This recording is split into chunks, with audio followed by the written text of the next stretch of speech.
तियर पंचायत, जहां चुनावी सरगर्मी तेज हो गई है।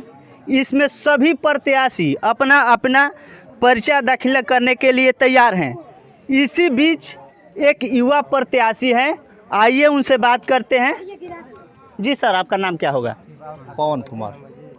सर, युवा चेहरा है, राजनीति में अभी आने का क्या मकसद है? देखिए, अभी मैं बिहिया इंस्टीट्यूट चला रहा हूँ। अभी मैं बीएड का स्टूडेंट हूँ, जो कि सेकेंड ईयर में हूँ। तुरंत मेरा एग्ज़ाम होने वाला है। लेकिन ग्राम की और पंचायत की जो वर्तमान परिस्थिति है वह दयनीय है। इस चीज़ को देखते हुए कि जैसे कि पहले अंग्रेज़ों का जब शासन था तो उस टाइम पर यहाँ पर अशांति फैली हुई थी। जिस प्रकार से मानसिक आर्थिक कमजोरियाँ थी, उसी प्रकार से आज हमारे पंचायत में सेम अंग्रेज़ों से भी बदतर हालत है। यहाँ पर किसी प्रकार की समानता नहीं है। तो जैसे भगत सिंह, सुखदेव, राजगुरु अपने बलिदान दिए, और उसी प्रकार से मैं सोचा कि कहीं ना कहीं किसी एक नौजवान को आगे आकर के फ्रंट से लीड करना पड़ेगा। इसलिए मैं आर्थिक, मानसिक और शारीरिक रूप से जो कमज़ोर लोग हैं उनको आगे लाइन में लाने का मैं प्रयास कर रहा हूं, और अपना जीवन इन लोगों के बीच समर्पित किया हूं।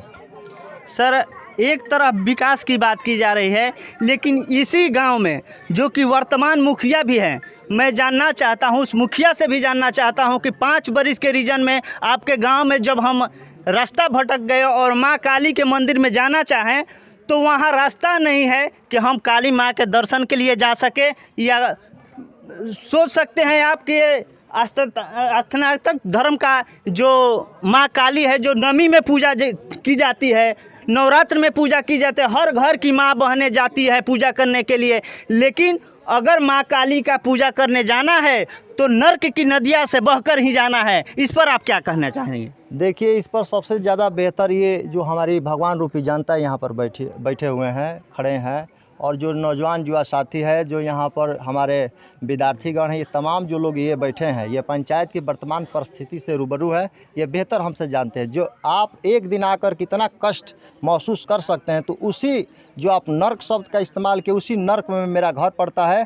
क्योंकि मैं शर्म के मारे इन लोगों को आज यहाँ पर पोखरा पर आमंत्रित किया, न कि अपने घर पर किया, क्योंकि मुझे गांव का मान मर्यादा का लिहाज था, ख्याल था। अन्यथा मैं वहाँ यदि बुलाता तो आज यहाँ पर इन लोगों में ऐसा खून का एक संचार होता जिसे इनसे कोई भी जो ढकोसले हमारे पंचायत के नेता महोदय लोग हैं वे बच नहीं पाते। इसलिए मैं यही कहूँगा कि विगत 20 सालों का मैं कार्यकाल देखा हूँ, और हमसे जो आपने मुखिया पद के लिए नामांकन किया है, जी, क्या कहिएगा? ये एक शुभ संकेत है कि हम लोग का जो नामांकन है वह सफल रहा, और जो समर्थकों का भीड़ भाड़ रहा, जो भी बिहार सरकार का गाइडलाइंस था उसके अंतर्गत हम लोग आए, बाहर थे। आज ये शुभ संकेत है कि हम लोग का नामांकन आज सफल हुआ। आगे की चर्चा, आगे हम रणनीति बनाएंगे। चुनाव किस मुद्दे पर आप लड़ रहे हैं? चुनाव जो कि रियल विकास का, हर कैंडिडेट अपना विकास का मुद्दा लेकर के समाज में आ रहा है। हम रियल में विकास की परिभाषा पढ़ाएंगे समाज को कि विकास आखिर रियल में है क्या। मतलब क्या होगा वो? अब विकास ऐसा होगा जैसे कि हर कैंडिडेट नली और गली से ऊपर नहीं सोच सकता है।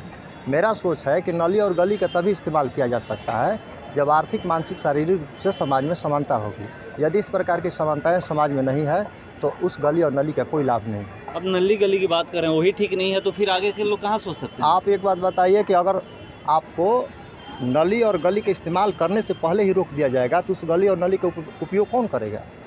इस प्रकार से समाज में टॉर्चर किया जाता है। समाज को एक दूसरे से इतना अलगाव कर दिया गया है कि ये समाज गली और नली का उपयोग करने योग्य ही नहीं बना है। तो फिर आप गली और नली का कैसे बात कर सकते हैं?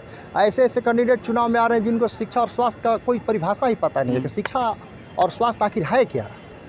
तो उनको पाठ पढ़ाना पड़ेगा, आखिर पब्लिक को बताना पड़ेगा कि शिक्षा और स्वास्थ्य रियल में है क्या, उसको बताना पड़ेगा। मानसिक रूप से आप स्वस्थ नहीं है और क्या आप किस चीज़ का इस्तेमाल कर पाइएगा, क्या कीजिएगा? मैं अभी आपको बता दूं कि मैं इसी बिहिया में, जहां पर मैं आज नामांकन किया हूं, यहीं पर 11th और 12th का क्लास कराता हूं। अभी मैं बीएड करके आया हूं और एमएससी किया हूं, और फिर मुझे चुनावी मैदान में कूदना पड़ा।